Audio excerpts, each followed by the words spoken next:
샬롬, 비전교회 성도님들 사랑하고 축복합니다. 저희 비전교회에서 2023년도에 비장하게 우리 통독을 결단하고 지금 하고 있어요. 그래서 1월 1일부터 통독을 하고 있는데 지금 뭔가 난관이라는 상황에 부딪혔습니다. 솔직히 난관은 출애굽기 25장부터 시작이 되었던 것 같아요. 그쵸? 네, 그때부터 성막 지으라고 하나님이 하셨고, 성막을 짓는 것과 또 성막에 있는 기구들, 또 제사장의 옷, 에봇, 뭐 이런 우리가 듣기에 익숙하지 않은, 낯익지 않은 낯설은 용어들, 이런 개념들이 나오면서 우리가 약간 흔들리기 시작합니다. 그쵸? 근데 그 흔들리는 것들이 레위기에서 이제 멘붕이 오는 거죠. 이게 뭐지? 그래서 레위기가 이게 뭐지? 하고 넘어가고 여기서 포기해야 될 말씀이 아닌데, 사탄은요, 이 깊은 곳에 천국은 밭에 감춰둔 보화가 같다 그랬잖아요. 근데 이 보화를 발견하지 못하기 위해서 레위기를 깊게 들어가지 못하게 하는 것 같아요. 그래서 우리가 이번 통독을 할 때는 레위기를 돌파해야 될 줄 믿습니다. 그래서 우리가 레위기에 대한 오해를 잠깐 풀고 어떻게 하면 레위기를 더 깊게 볼 수 있을지 잠깐 나눠보도록 하겠습니다. 우리가 어제 레위기 1장 들어갔는데요. 레위기를 보려면 저도 이건 레위기 강해를 듣고 여러분에게 공유하는 거예요. 이렇게 알면, 이렇게 듣고 알면, 듣고 읽으면 더 쉽게 다가갈 수 있겠다라는 이 팁을 획득을 해서 우리 성도님들과 함께 나눠보도록 하겠습니다. 레위기에는 제사에 대해서 나와요. 번제, 소제, 화목제, 속건제, 번제, 소제, 번제, 소제, 화목제, 속죄제, 속건제, 이렇게 제사법, 5가지 제사법이 나오고 그 규례들에 대해서 나옵니다. 그런데 중요한 게 있어요. 제사는 사람을 원래 상태로 회복시키는 것까지지 사람을 거룩하게 할 수는 없어요. 제사가 사람을 거룩하게 할 수 있다라고 말하는 순간 그 제사는 바로 율법이 되는 것입니다.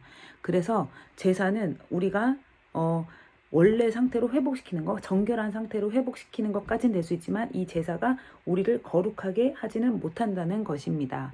그래서 모든 종교 의식, 예를 들면 주일 예배, 금요철 예배, 수요 예배, 새벽 예배, 우리가 하는 금식, 또 성경 공부, 이런 모든 종교 의식은 인간을 정결하게까지는 할 수 있어요. 깨끗하게 할 수 있어요. 우리가 맞아, 우리가 하나님을 믿기 위해서 이렇게 해야 되지, 정결해야 되지, 그래야 성령님이 임하시지 라고 정결해질 수는 있지만 거룩으로 나아갈 수 있는 통로는 되지 못한다는 것입니다. 이 거룩은 하나님의 주권이에요. 하나님의 주권. 그래서 근데 중요한 게 있어요. 도덕적으로 깨끗하고 나는 깨끗하게 살아, 난 죄 짓지 않아, 이런다고 해서 거룩한 건 아니죠. 정결한 거지. 그래서 거룩은 뭐 도덕적으로 깨끗하다고 해서 거룩이 아닌 것입니다. 이 거룩은 하나님의 성품이에요. 하나님의 성품은 2가지로 우리가 볼 수 있어요. 하나, 공유적 성품, 둘, 비공유적 성품이 있습니다. 하나님이 사람과 함께 공유하실 수 있는 성품이 있어요. 그건 뭐예요? 우리 사람도 사랑할 수 있고, 온유할 수 있고, 친절할 수 있고, 뭐 이런 부분들 공유할 수 있는 성품이 있고, 비공유적 성품이 뭐냐? 인간이 절대로 따라할 수 없는 거, 할 수 없는 거. 뭐죠? 하나님의 전지하심, 전능하심, 무소부재하심. 그러면은 거룩은 공유적인 성품일까요? 비공유적인 성품일까요?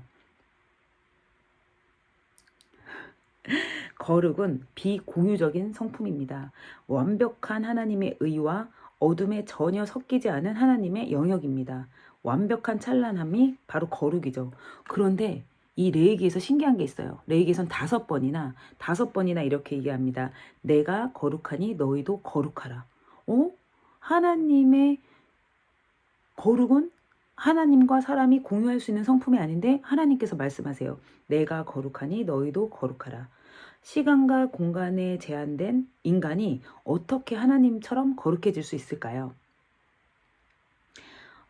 하나님은 지금 불가능한 것을 요구하시는 것 같아요. 그쵸? 근데 중요한 게 있어요. 레위기의 주제가 뭐냐? 바로 어떻게 하면 내가 거룩해질 수 있는가입니다. 그런데 중요한 건요, 우리가 거룩해질 수 있는 방법이 레위기에는 나와 있지 않다는 거예요. 그럼 어디에 있냐? 출애굽기에 있습니다. 답은 출애굽기에 있어요. 그래서 우리가 하나님의 성품과 공유할 수 있는 공유적 성품이 아닌데도 불구하고 거룩한 성품에 참여할 수 있다는 겁니다. 이게 출애굽기에 나와 있습니다. 그래서 출애굽기, 레위기 따로 보시면 안 돼요. 출애굽기와 레위기는 제목은 다르지만 같은 내용이, 같은 한 권이다. 예를 들면 출애굽기가 상권이면 레위기는 하권이다 라고, 상하 1권 2권이라고 생각하시면 됩니다. 그래서 같이 봐야 돼요.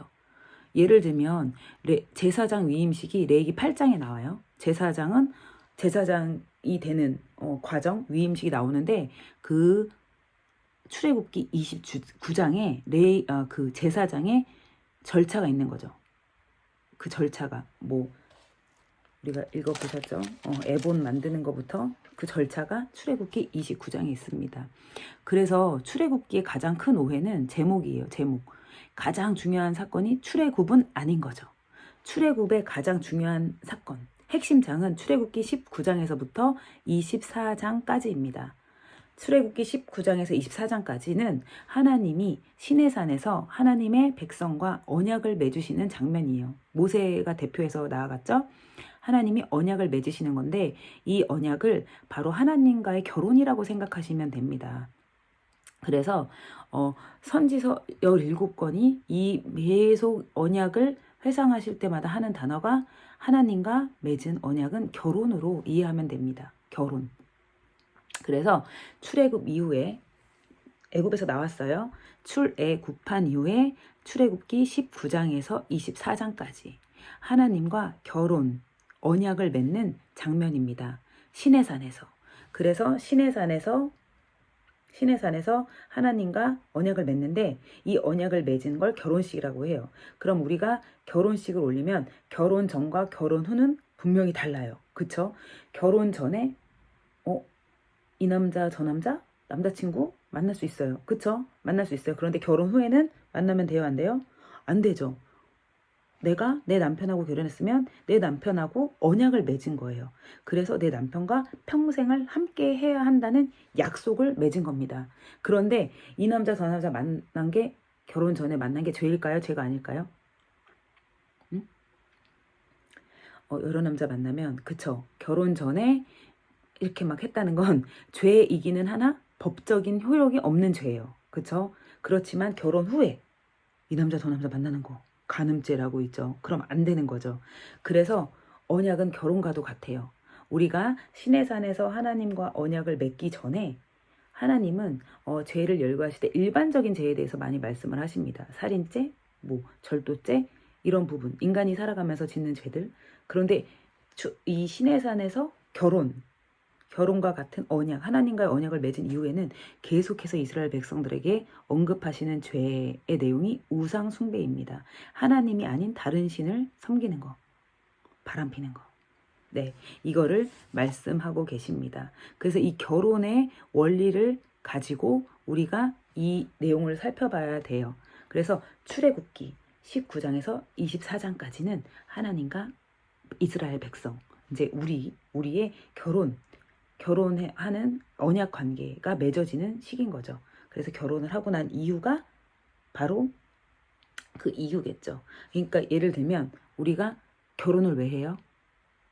함께 하고 싶으니까. 결혼하면 함께 해야 되죠. 함께 살기 위해서 신혼집을 마련해요. 그래서 하나님이 출애굽기 25장부터 성막을 지어라. 우리 지난주 설교에 말씀드렸죠. 성막을 지어라 하신 그 이유가 뭐예요? 너와 내가 함께할 집을 만들자. 우리가 함께할 공간을 만들자. 라는 하나님의 뜻이 담겨져 있습니다. 네, 함께할 방을 만드는 거죠. 그래서 출애굽기 25장에서 31장까지는 성막과 제사장, 성막 만드는 법, 성막 안에 지성소와 성소, 그리고 지성소에 들어갈 것들, 성소에 있어야 될 것들, 그리고 제사장이 입어야 될 옷, 그쵸? 제사장에 대한 청사진을 보여주십니다. 청사진을 보여주세요. 하나님이 언약을 맺으시고 청사진을 보여주시죠. 이것을 청사진을 보여주세요. 언약을 통해서 이렇게 지어라 했을 때 모세가 백성들에게 말해서 부살레와 오홀리압, 그쵸? 그 예술가들이죠. 막 다 만들죠. 네, 솜씨 있는 예술가들을 통해서 이스라엘 백성들이 자원하는 예물을 드리고 하나님 앞에 성막을 만들고 하나님이 하라는 수를 놓고 휘장을 만들고 이렇게 이제 성막을 완성해 갑니다. 완성했는데 어때요? 하나님께서 출애굽기 40장에 계속해서 40장에 그 완성하고 난 뒤에 하나님의 영광이 그 성막에 가득합니다. 네, 하나님의 영광이 출애굽기 40장에 그래서 출애굽기 40장에 계속해서 반복되는 문장이 있어요. 출애굽기 40장 16절에 모세가 그같이 행하되 곧 여호와께서 자기에게 명하신 대로 다 행하였더라. 계속 나와요. 19장 19절에 여호와께서 모세에게 명하신 대로 되니라. 21절 모세에게 명하신 대로 되니라. 23절 여호와께서 모세에게 명하신 대로 되니라. 25절 여호와께서 모세에게 명하신 대로 되니라. 이렇게 여호와께서 모세에게 명하신 대로 될 때 하나님의 영광이 성막에 충만하며 하나님의 말씀대로 될 때 하나님의 영광이 성막에 충만합니다. 네, 이게 어디에서 기억되는 말씀인가요? 창세기 1장으로 가시면 하나님이 말씀한 대로 이루셨을 때 네, 하나님 보시기에 좋았더라. 네, 하나님의 영광이 충만하신 것과 같은 상황입니다. 하나님이 이 땅을 창조하실 때 이 성막이 신부된 이스라엘 백성과 신부된 우리와 함께 지어져가는 함께 하나님이 만날 공간을 만드시면서 그 공간 위에 하나님의 영광으로 가득한 것입니다. 그래서 출애굽기에 반드시 갖게 되는 의문이 이렇게 영광으로 끝나나가 아니라 이 영광 이후에 하나님께서 레위기를 통해서 또 무엇을 말씀하시는지 우리가 봐야 될 줄 믿습니다. 네, 이렇게 하나님의 영광이 성막까지는 만들어졌어요. 그쵸? 성막까지 만들어졌는데 자세한 또 이제 하나님께서 어떻게 또 하나님을 만나는지 제사법을 가르쳐 주십니다. 그래서 레위기는 제사에 대한 청사진과 설계도를 하나님께서 주시는 거예요. 그래서 레위기 1장에서부터 7장까지는 제사에 대한 청사진이 있고 설계도가 있습니다. 그리고 레위기 8장에는 그 제사장 위임식이 있죠. 창세기 29장에서 언급된 제사장 위임식이 있고 이 위임식이 있고 제사장과 제사가 딱 완성이 되니까 9장에는 첫 번째 제사를 드려요. 첫 번째 제사를 딱 드리고 나니까 10장에 또 하나님의 영광이 임합니다. 이렇게 하나님은 우리에게 청사진을 보여주세요. 보여주신 청사진의 설계도를 보고 우리가 그것을 완성을 해요. 그러면 하나님의 영광이 임하는 것입니다. 이게 출애굽기에도 성막의 청사진, 제사장 옷의 청사진을 보여주시고 성막이 완성된 걸 보시고 하나님의 영광이 그 위에 임합니다. 그리고 레위기에서도 똑같이 반복되어 제사법의 청사진을 보여주십니다. 제사를 드립니다. 제사를 드릴 때 하나님의 영광이 임합니다. 네. 그래서 이 모세오경, 창세기, 출애굽기, 레위기, 민수기, 신명기 5권을요 따로따로 있는 게 아니라 한 권으로 묶고 보셔도 된다는 소리예요. 그래서 레위기 1장에 히브리 성경에는 있는데 한국어 성경에는 없는 접속사가 있습니다. 그것이 뭐냐면 1장 1절에 여호와께서 회막에서 모세를 부르시고 그에게 일러 가라사대라고 말씀하시는데 여기서 빠진 게 뭐냐면 출애굽기 40장에서 이어서 그리고 여호와께서 회막에서 모세를 부르시고 하나님이 그 회막에 하나님의 영광이 가득했다 그랬거든요. 그 영광이 너무 가득해서 모세도 그 회막에 들어갈 수 없었어요. 그 회막에 영광이 가득해서 하나님 앞에 들어갈 수가 없었어요. 그런데 그리고 나서 하나님께서 여호와께서 회막에서 모세를 또 부르시는 거예요. 이제 내가 제사를 가르쳐 줄게. 출애굽기 25장부터는 내가 성막에 대해서 말했지 제사장 옷에 대해서 말했지 이제는 제사에 대해서 얘기할게. 그래서 이 제사가 어떤 제사를 드리는지 어떻게 드리는지 자 이제부터 내가 말할게 라고 말씀하시는 것입니다. 이게 바로 레위기의 시작이에요. 그래서 이게 레위기의 시작이고 그 하나님의 영광이 성막과 제사장의 옷을 다 만들고 났을 때 하나님의 영광이 가득 임했던 것처럼 정말 우리가 하나님께서 우리를 초대하시는 거예요. 성막으로 초대하시고 하나님과 함께하는 그 신부를 초대하는 신랑과 같은 거죠. 하나님께서는 신부를 신랑이 지은 집으로 성막으로 초대하시고 신랑을 만날 수 있는 길로 초대하시는 과정이 바로 출애굽기 언약을 맺고 난 이후에 출애굽기 25장부터 레위기까지 쭉 이어지는 것입니다. 네. 우리가 멀리 있으면 제가 눈물을 흘리는지 안 흘리는지 잘 안 보이시죠? 근데 이렇게 가까이 있으면 제가 만약에 눈물을 흘렸다면 이렇게 보일 거예요. 하나님도 마찬가지예요. 가까이 가야 자세히 볼 수 있어요. 뭐 언제까지, 우리 여러분 언제까지 나의 하나님을 멀리서만 바라보실 겁니까? 레위기는 하나님을 가까이, 우리와 함께 하실 그 집, 신혼집을 만드신 성막, 그곳으로 나아가야 되고, 그곳에서 하나님이 계신 지성소로 들어가야 되고, 그쵸? 또 제사를 통해서 하나님께 가까이 나아가야 될 줄 믿습니다. 그래서 살아계신 하나님 앞으로 가까이 나아가고픈 자들에게 레위기는 선물입니다. 네, 레위기. 뭐지? 막 번제, 속죄제 하면서 네, 복잡했던 이 내용들이요. 뭐냐면 하나님께 가까이 나아가기 위한 선물이라고 생각하시면 되겠습니다. 그래서 하나님께서 원하시는 것은 절차가 아니에요. 뭐 각을 뜨고 뭐 이렇게 하고 이런 절차가 아니라 소, 양 이런 심령이 아닙니다. 하나님께서는 우리의 갈급함을 원하시고 사모함을 원하시고 상함을, 안타까움이 없는 예배, 이런 예배는 받으시지 않아요. 우리가 정말 하나님을 만나고 싶은 그 마음의 예배를 받으시는 줄 믿습니다. 그래서 레위기에 들어가실 때 선물이구나. 어떤 하나님을 만날 수 있을까? 기대하는 마음으로 레위기를